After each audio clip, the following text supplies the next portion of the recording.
सुद्धा मी माझ्या सगळ्या मैत्रिणींचं स्वागत करते। आज ना आपण कोल्हापुरातला सुप्रसिद्ध असा सगळ्यांना आवडणारा झणझणीत अख्खा मसूर कसा करायचा ते आज आपण बघूया।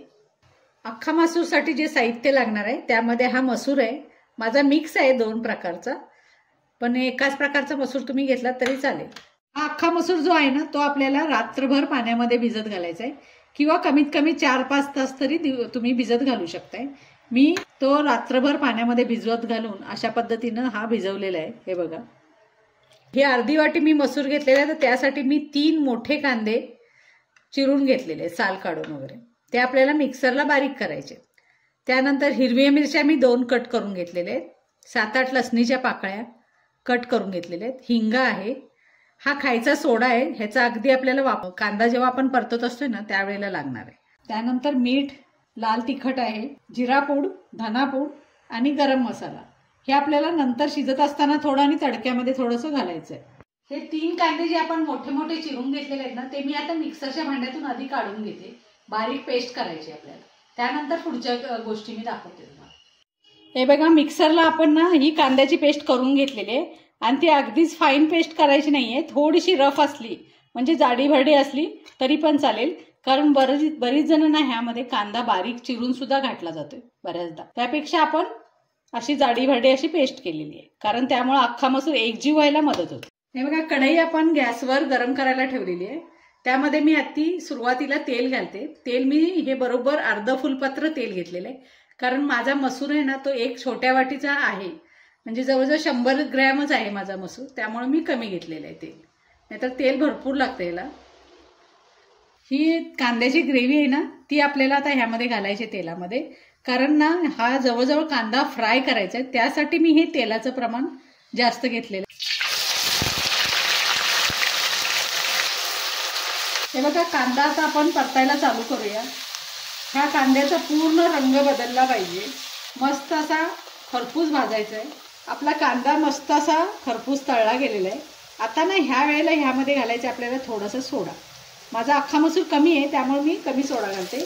हे बघा, सोडा घातल्यानंतर तुमच्या लक्षात येईल कांद्याचा रंग ना लगेचच असा पिवळसर व्हायला चालू होते, हा मस्त असा हे होऊन की नाही आता हलका व्हायला चालू होते हा कांदा, त्यामुळे तुम्ही कांद्यामध्ये ना सोडा थोडा का असे ना घालाच, ज्याला अगदीच इच्छा नाही त्यांनी नाही घातला तरी चालेल। मस्त असं आपला कांदा परतला गेला आहे, सोडा घालून झालेला आहे। आता ह्यामध्ये आपल्याला ह्या वेळेला घालायचं आहे हा अख्खा मसूर, हे मी स्वच्छ धुवून ठेवलेलं आहे, त्यामुळे मी पाण्यासकटच ह्यामध्ये घालणार आहे अख्खा मसूर। आणि त्यानंतर ह्यात शिजण्यासाठी घालायचं आहे आपल्याला गरम पाणी। हा मसूर आहे ना तो कांद्यामध्ये शिजवला जातोय, सेपरेट कुकरला शिजवता येईल तुम्हाला, पण त्याची तितकी चव येत नाही जितकी कांद्यामध्ये शिजवल्यानंतर येईल। कच्चा मसूर असल्यामुळे पातळ वाटते, जसं शिजत जाईल ना मसूर तसं ह्याला घट्टपणा यायला चालू होईल। आता ही मोठ्या फ्लेमवर आपण उकळत ठेवायचं। हे बघा, मी मसूरला ना चांगली उकळी आल्यानंतर ना थोडा वेळ झाकून ठेवलं होतं। आता आपण बघूया कितपत शिजलाय आपला मसूर, बऱ्यापैकी शिजत आलेला आहे, पण आणखीन आपल्याला अगदी मऊसर असा करायचा आहे, त्यामुळे आणखीन थोडा वेळ आपल्याला शिजवायचं आहे। जवळजवळ 10 मिनिटं होऊन गेलेत आता मी हे शिजायला लागले, आणखीन एक 5 ते 10 मिनिटं मी मसूर शिजायला ठेवला होता, आणि आता बघा हा कसा मस्त असा गरगरीत शिजलेला आहे, एकदम सॉफ्ट झालेला आहे, चमच्याला पण ते जाणवतंय की मसूर अगदी छान शिजलेला आहे। आता आपल्याला शेवटची गोष्ट करायची आणि ती म्हणजे ह्या मसूरला आपल्याला वरून एक तडका द्यायचा आहे मस्त असा, म्हणजे वरून चरचरीत अशी फोडणी घालायची। फोडणीसाठी आपण तेल घालून घेऊया तडका पॅनमध्ये। सुरुवातीला आपण भरपूर तेल घातलेलं आहे, त्यामुळे वरून तडका देताना जास्त तेल घालायची काही गरज नाही। फोडणीमध्ये ना सुरुवातीला आपल्याला हे गोल चिरलेला लसूण जो आहे ना तो घालून घ्यायचा आहे, त्यानंतर तो तळत असतानाच आपल्याला हिरवी मिरची थोडी घालून घ्यायची बारीक कट करून। ह्याचं प्रमाण जे आहे ना लसूण किंवा मिरचीचं हे तुम्ही तुमच्या आवडीप्रमाणे पण ठरवू शकताय, पण भरपूर असा लसूण घातला ना की छान लागते, त्याला मस्त कलर बदलूपर्यंत आपल्याला तळून घ्यायचं। त्यानंतर आता मसाले घालून घ्यायचे, लसूण आपला तळला गेलाय चांगला, तो आणखीन ब्राऊन होईपर्यंत थोडेसे मसाले घालायचे।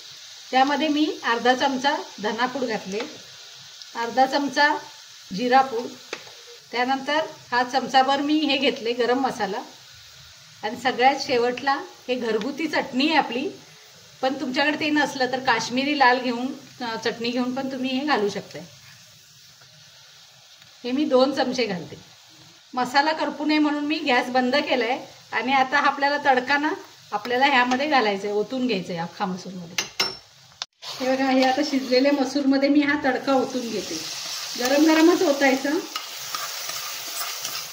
मिक्स करायचं व्यवस्थित. बघा किती मस्त असा कलर आलेला आहे.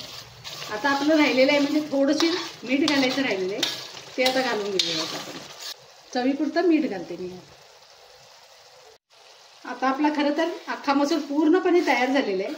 गॅस बारीक करून ना तुम्ही हे शिजत असताना थोडंसं रवी घेऊन असं एकजीव करायचं, ज्यामुळे ना आपलं मसूर एकजीव व्हायला सुद्धा मदत होते. त्यानंतर आपल्याला वरून थोडीशी बारीक अशी चिरलेली कोथिंबीर घालायची. आपला मसूर शिजायला घालण्यापासून ते पूर्ण तडका घालून मसूर पूर्ण व्हायला जवळजवळ अर्धा तास आपल्याला वेळ लागलेला आहे.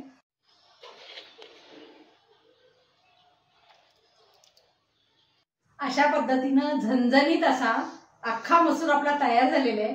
त्यासोबतच गरमागरम जिरा राईस, बटर रोटी, कांदा, लिंबू, लोणचं, दही आणि खरडा असा मस्त असा बेत आम्ही तयार केलेला आहे. तुम्ही पण असा झणझणीत असा अख्खा मसूरचा बेत तयार करा आणि मस्त मस्त असे कमेंट्स मला द्या. थँक्यू.